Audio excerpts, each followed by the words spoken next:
ಸುಳ್ಳು ಸಾಕ್ಷಿ ಹೇಳುವಂಥ ಕೆಲಸ ನೀವು ಮಾಡಿದ್ದೀರಾ ಅಂದರೆ ಸತ್ಯ ಅನ್ನೋದು ನಿಮ್ಮ ಮನಸ್ಸಲ್ಲಿ ಕೆಂಡದ ಹಾಕಿ ಸುಡ್ತಿದೆ ಅಂತ ನನಗೆ ಗೊತ್ತು. ನೀವಾಗಲಿ ಮನೆಯವರಾಗಲಿ ಏನು ಅನ್ನೋದು ನಾನು ತುಂಬ ಚೆನ್ನಾಗಿ ಅರ್ಥ ಮಾಡ್ಕೊಂಡಿದ್ದೀನಿ. ನಾನು ಮತ್ತೆ ಏನು ಯಾರನ್ನೂ ಕೇಳಕ್ಕೆ ಹೋಗೋದಿಲ್ಲ. ಆದರೆ ಒಂದಂತೂ ಸತ್ಯ, ನೀವೆಲ್ಲರೂ ಏನೇ ಮಾಡಿದ್ರು ಅದು ಒಳ್ಳೆ ಕಾರಣಕ್ಕೆ, ಒಳ್ಳೆ ಉದ್ದೇಶಕ್ಕೆ ಆಗಿರುತ್ತೆ. ಬರೋ ಕಷ್ಟಗಳನ್ನ ಎದುರಿಸಿ ಮತ್ತೇನೋ ಮಾಡಕ್ಕೆ ಹೊರಟಿದ್ದೀರಾ ಅಂದರೆ ಅದು ದೊಡ್ಡ ನಿರ್ಧಾರನೇ ಆಗಿರುತ್ತೆ. ಯೋಚನೆ ಮಾಡಬೇಡಿ ಅಮ್ಮ. ದೇವಾನು ದೇವತೆಗಳೇ ಧರ್ಮನ ಕಾಪಾಡ್ಕೊಳ್ಳೋದಕ್ಕೋಸ್ಕರ ಎಷ್ಟೋ ಸಲ ಸುಳಿನ ದಾರಿ ಹಿಡಿದಿದ್ದಾರೆ, ಸಂಚುಗಳನ್ನ ಮಾಡಿದ್ದಾರೆ. ಆದರೆ ಅವ್ರ ಉದ್ದೇಶ ಧರ್ಮನೇ ಆಗಿರುತ್ತೆ. ಈಗಲೂ ಅಷ್ಟೇ, ಸತ್ಯ ಧರ್ಮ ಗೆದ್ದೇ ಗೆಲ್ಲುತ್ತೆ. ಎಲ್ಲರಿಗೂ ಒಳ್ಳೇದಾಗತ್ತೆ. ನಮಗೆ ಬಂದಿರೋ ಕಷ್ಟಗಳೆಲ್ಲ ಮಂಜಿನಾಗ ಕರ್ಗೋಗುತ್ತೆ.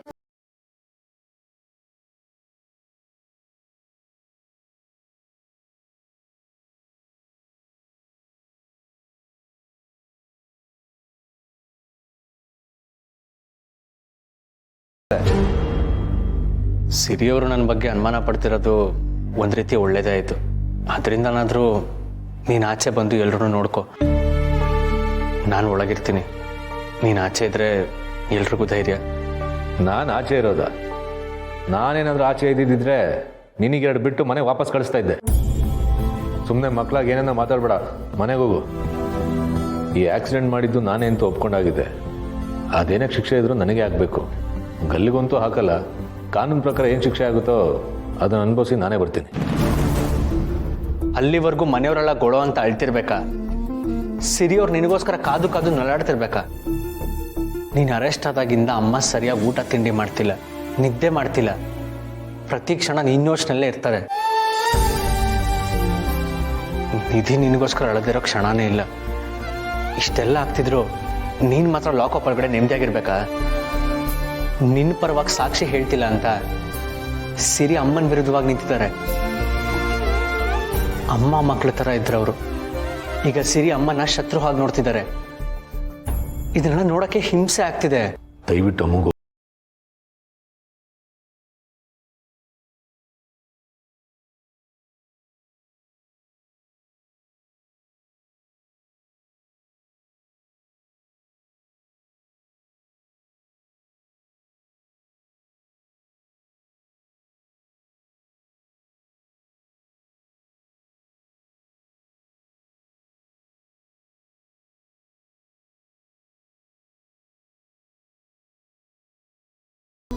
ಸ್ವಲ್ಪ ದಿನ ನಾನಿದ್ದು ಇನ್ನು ಸ್ವಲ್ಪ ದಿನ ನೀ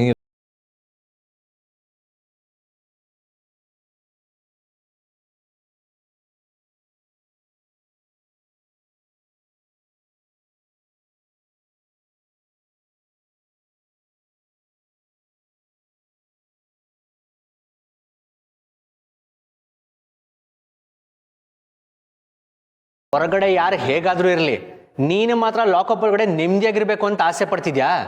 ಆಯಿತು, ಅದನ್ನ ಆಮೇಲೆ ನೋಡ್ಕೊಳ್ಳೋಣ. ಮೊದಲು ನೀ ಇಲ್ಲಿಂದ ಹೊರಡು.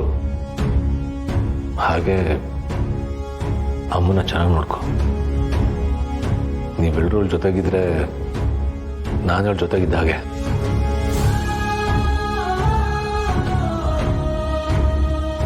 ಆಯ್ತು ಸರಿ, ನೀನು ಹುಷಾರು. ಊಟ ಮಾಡು. ಇವತ್ತು ಸಿರಿ ಮಾತಾಡಿದ ಮಾತುಗಳು ನಿಮಗೆ ತುಂಬ ನೋವು ಕೊಟ್ಟಿದೆ ಅಂತ ನನಗೆ ಗೊತ್ತು.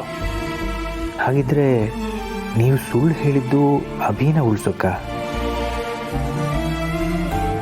ನಿಜವಾಗ್ಲೂ ಅಭಿನೇ ತಪ್ಪು ಮಾಡಿದರೆ ಶಿಕ್ಷೆ ಅಭಿಗೆ ಆಗಬೇಕೇ ಹೊರತು ಅವನನ್ನು ಉಳಿಸಿ ಸಮರ್ಥಕ್ಕೆ ಶಿಕ್ಷೆ ಕೊಡೋದು ನ್ಯಾಯ ಅಲ್ಲ. ಕಾನೂನಿನ ಮುಂದೆ, ನ್ಯಾಯದ ಮುಂದೆ ಎಲ್ಲರೂ ಒಂದೇ. ಸಂಬಂಧಗಳಿಗೋಸ್ಕರ ನ್ಯಾಯನ ನೀತಿನ ಮೀರಬಾರ್ದು ತುಳಸಿಯವರೇ.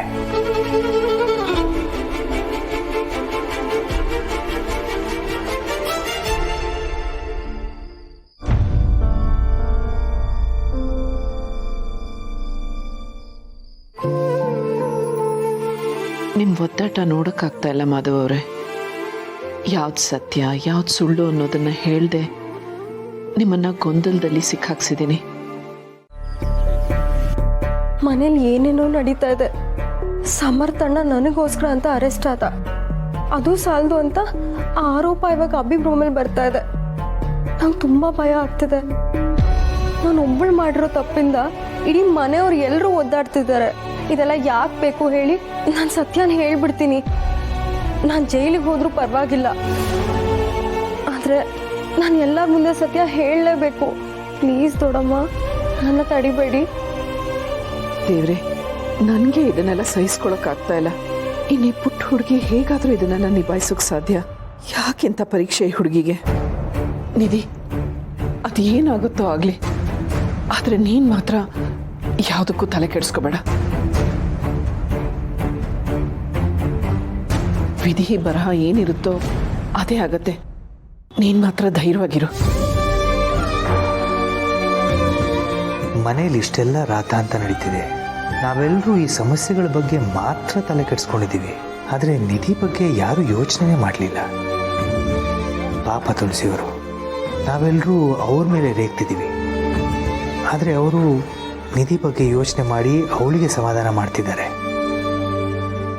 ಇಲ್ಲ, ಇದನ್ನೆಲ್ಲ ನಾನೇ ಸರಿ ಮಾಡಬೇಕು. ನಾನೇ ತುಳಸಿಯವ್ರ ಜೊತೆ ಮಾತಾಡಬೇಕು. ಇಲ್ಲಾಂದರೆ ಅವರೊಬ್ಬರೇ ಆಗ್ಬಿಡ್ತಾರೆ. ನಾನು ಅವ್ರ ಜೊತೆಲಿದ್ದೀನಿ ಅನ್ನೋ ಧೈರ್ಯ ಹೇಳಬೇಕು.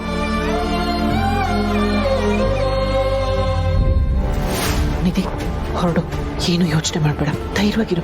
ನಿನ್ನ ಜೊತೆ ನಾನಿದ್ದೀನಿ. ನಾನು ಹೇಳೋವರೆಗೂ ನೀನು ಯಾವ ನಿರ್ಧಾರನೂ ತಗೋಬೇಡ. ಈಗ ಹೊರಡು.